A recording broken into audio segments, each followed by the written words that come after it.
Bonjour à tous, je vous invite à vous abonner à cette chaîne, à aimer, à partager, à commenter ces vidéos, c'est très important. C'est une manière de nous soutenir. Merci à vous tous. Et nous sommes à la veille de Noël, alors vous vous êtes préparés, vous avez acheté vos cadeaux, vous avez préparé votre dîner de famille, mais est-ce que vous êtes préparés spirituellement à cette veillée de Noël, veillée qui a lieu donc demain? Pour en parler, nous sommes avec l'abbé Mathieu Raffray. Bonjour monsieur l'abbé.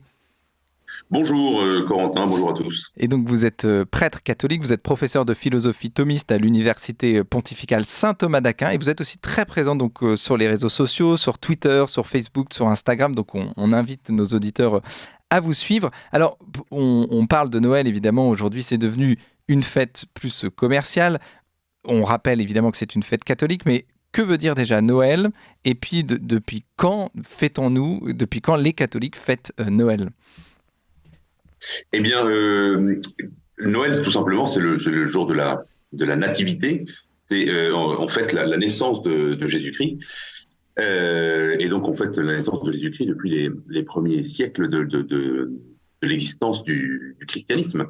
Alors, ce qui est intéressant, c'est que cette période de Noël correspond aussi à ce qu'on appelle le solstice d'hiver, c'est-à-dire le moment où le soleil reprend ses droits sur l'obscurité, puisque le jour le plus court de l'année, c'est le 21 ou le 22 décembre.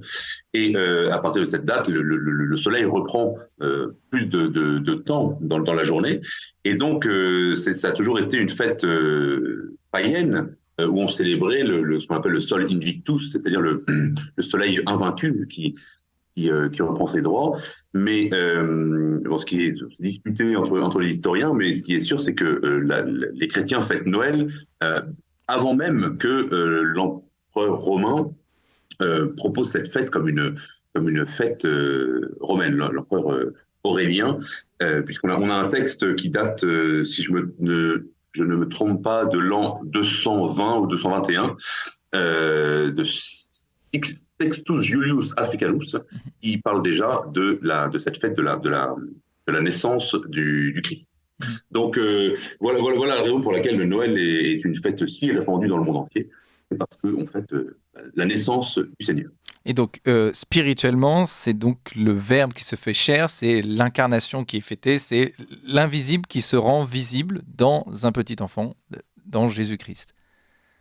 Voilà, c'est l'événement sans doute le plus grand qu'ait connu l'humanité, qu'ait connu l'histoire des hommes, puisque c'est le Dieu infini, le Dieu tout-puissant, qui non seulement intervient dans le monde, intervient dans notre vie humaine, mais en plus sous cette forme très sensible, très émouvante, très en tout cas facile à aimer d'un petit enfant. Donc non seulement Dieu se fait homme, mais il se fait en plus homme faible, aimable, et dans le plus grand des dénûments, puisque, comme on le sait, Jésus naît dans une crèche, entouré simplement par la Sainte Vierge, Saint Joseph, et puis par quelques animaux, puisqu'il n'y avait pas de place pour lui à l'hôtellerie, dans les auberges de la ville de Bethléem, ce qui symbolise évidemment l'accueil que nous devons faire à Dieu dans notre âme, dans notre cœur, et le fait que l'homme rejette l'enfant Jésus. Et quelle est la particularité de cette fête de Noël? Parce qu'on parle de veillée de Noël, pourquoi à ce moment-là, on fait une veillée particulière plus qu'une messe? Non, disons, ce qu'il y a de particulier liturgiquement depuis très très longtemps, depuis les premiers siècles de l'histoire de l'Église, c'est que on célèbre la naissance de Jésus-Christ durant une messe qui a lieu à minuit, dans la nuit du 24 au 25, ce qu'on appelle la fameuse messe de minuit, et qui doit être célébrée à minuit d'ailleurs. Comment ça perd tout son sens. Et donc en fait, on fait une veillée dans le sens où une veillée de chant ou de prière dans l'attente de cette célébration qui a lieu à minuit.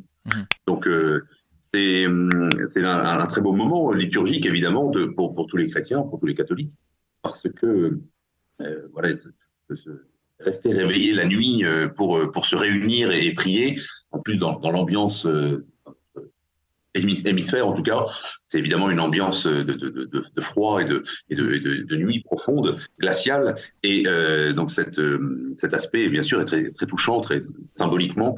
Voilà, les chrétiens se réunissent, ils quittent leur maison lorsque d'autres dorment ou font la fête. Eh bien, eux vont se réunir pour prier en silence, pour accueillir ce petit enfant qui vient tout doucement, discrètement, envahir notre monde.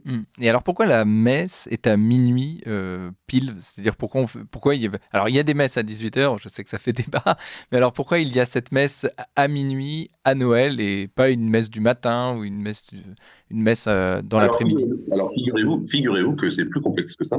Il y a 3 messes qui sont célébrées le jour de Noël. Chaque prêtre peut célébrer 3 messes différentes. Donc il y a la messe de minuit.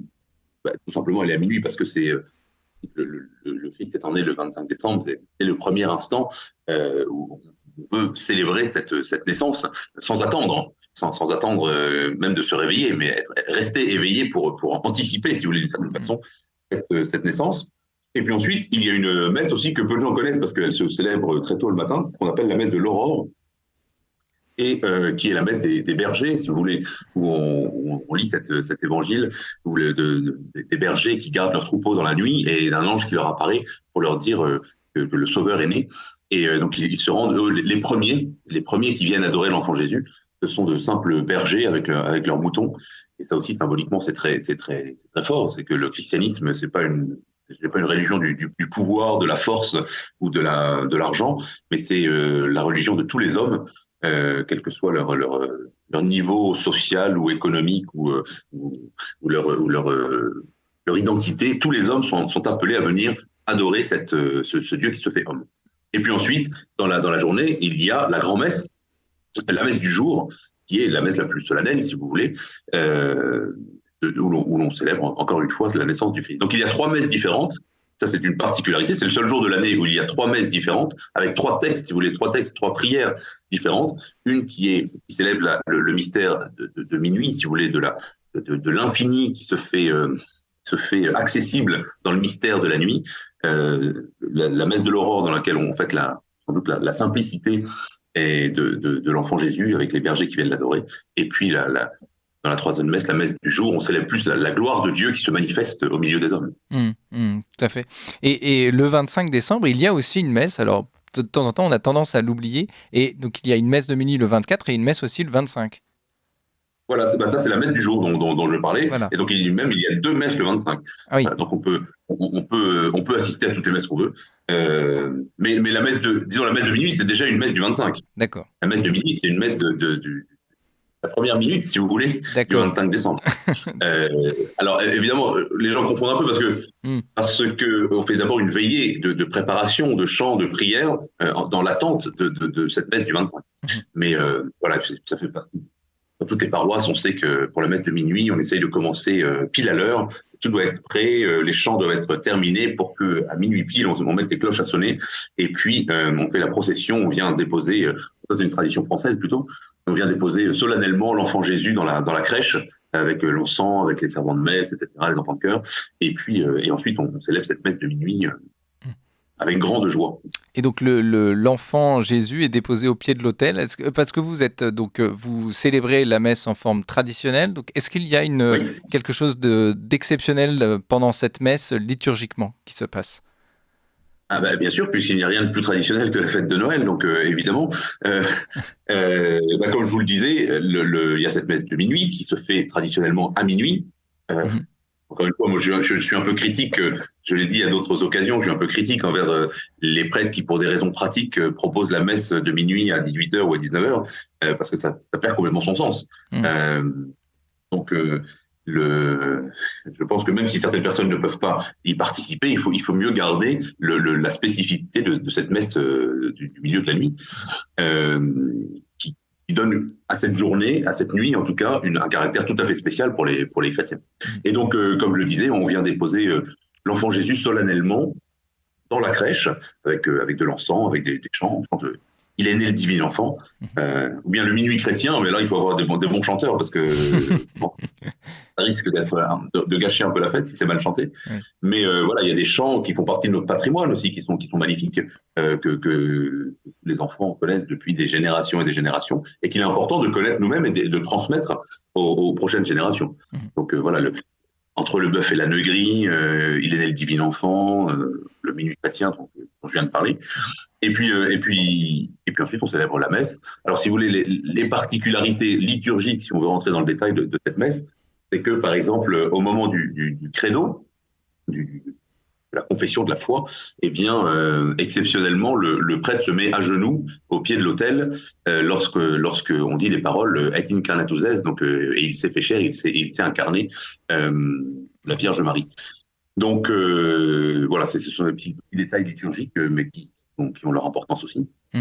Et surtout, on passe de la couleur qui était violet pendant tout le temps de l'Avent, pendant les 4 semaines de l'Avent qui préparent Noël. On passe du violet au blanc, évidemment, ou au doré, enfin, une couleur de fête pour la liturgie. Et donc, Noël est une période de trêve dans le monde, c'est aussi une parenthèse dans l'année. Alors, pourquoi Noël particulièrement et pour tous, c'est-à-dire qu'on met de côté l'actualité, on met de côté aussi les mauvaises nouvelles pour se retrouver en famille. Alors, pourquoi on a choisi cet instant de Noël pour retrouver la famille et puis aussi ses amis Oui, bien sûr, Noël, c'est pour beaucoup une fête familiale et c'est très bien. C'est très bien parce que justement, dans le monde très individualiste, basé sur la consommation, sur les plaisirs très souvent artificiels qu'on nous propose sans arrêt, eh bien revenir à des choses, disons, plus simples, plus humaines, plus naturelles, c'est tout à fait cohérent avec cet esprit de la venue de Dieu dans le monde. Si vous voulez, lorsque Dieu est présent, toutes nos préoccupations, nos petites bagarres, nos petites guéguerres, nos envies, nos jalousies, nos médiocrités, eh bien, sont comme effacées, elles n'ont plus aucun sens. Et c'est précisément le moment justement de se remettre devant la grandeur de ce mystère dans laquelle Dieu se fait homme. C'est ça la particularité du christianisme. C'est la seule religion dans laquelle il faut avoir été Dieu pour inventer une telle religion, parce que jamais aucun homme n'aurait pu imaginer une religion dans laquelle Dieu se fait homme tout en restant Dieu, et en se rendant aimable, gentil, accessible. Ce que je disais tout à l'heure, mais j'invite les auditeurs à méditer en ces fêtes, ces jours de Noël qui viennent, cette humilité de Dieu lui-même, qui se fait petit enfant. Quand vous êtes devant un petit enfant, le plus grand des criminels ou le plus grand des tyrans, finalement, est comme touché, séduit, et puis finalement, les enfants peut-être arrêtent la barbarie, on l'espère. Et donc, c'est un peu l'idée de cette fête de Noël. Et vous parliez de trêve dans les guerres. Eh bien, c'est une coutume chrétienne très, très importante. C'est-à-dire que, voilà, il faut. Les combats humains, qu'ils soient légitimes ou illégitimes, doivent cesser devant la majesté de Dieu. Et donc, monsieur l'abbé, l'abbé Raffray, est-ce que vous avez un souvenir en tant que prêtre ou en tant qu'enfant de Noël en particulier, que vous voulez nous raconter votre premier Noël en tant que prêtre? Est-ce que c'était particulier pour vous?